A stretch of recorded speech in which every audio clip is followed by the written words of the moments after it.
Hello, my name is Fiona Kennedy. I'm very excited to be talking to you today and also to share with you Rosie, who's my favourite dog in the world, and she does like to be involved in these presentations. She doesn't know much about post-traumatic stress because she's not really had too much of that in her life.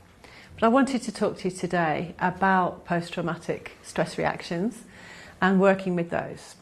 And just thinking a little bit about where we're up to in terms of how we're dealing with those as therapists.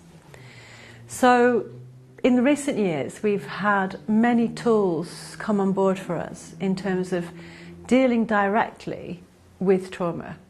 So lots of protocols and procedures and theories around reducing the effects of trauma after it's happened. So one of those could be Edna Foa's exposure for trauma. Another could be trauma-focused CBT. Another one is EMDR.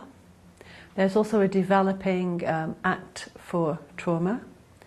Compassion-focused therapy has quite a lot to offer in terms of how we deal with trauma, especially if it makes us hate ourselves. So all of these things are available to us as therapists, and we can feel, I guess, better equipped to deal directly with trauma than we used to be. However, of course, as always, life is not that simple. So even if someone has what you call a type 1 trauma, where maybe they've had a car accident, this can still have quite significant effects on their perception, on their experience, and on their personality.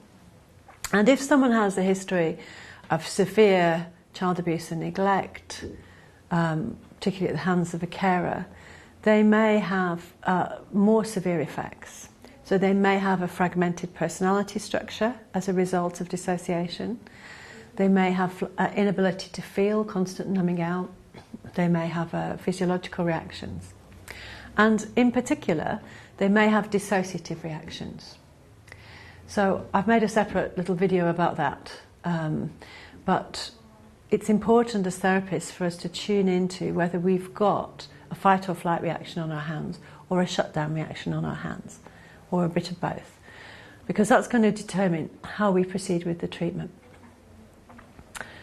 Another thought about working with trauma is that the person in front of us is more than just the trauma.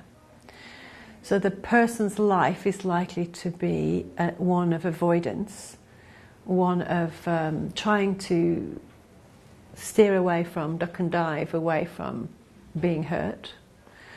And we would like to help them to have a life where they embrace life, where they're driven by appetitive motives. So they're doing stuff because they want to do it, because it gives them joy, because it's values-based. So how do we take someone with a trauma history from that place to a place where they are appetitively motivated and driven for the most part?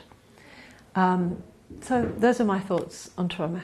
Thank you very much and see you soon. Bye-bye.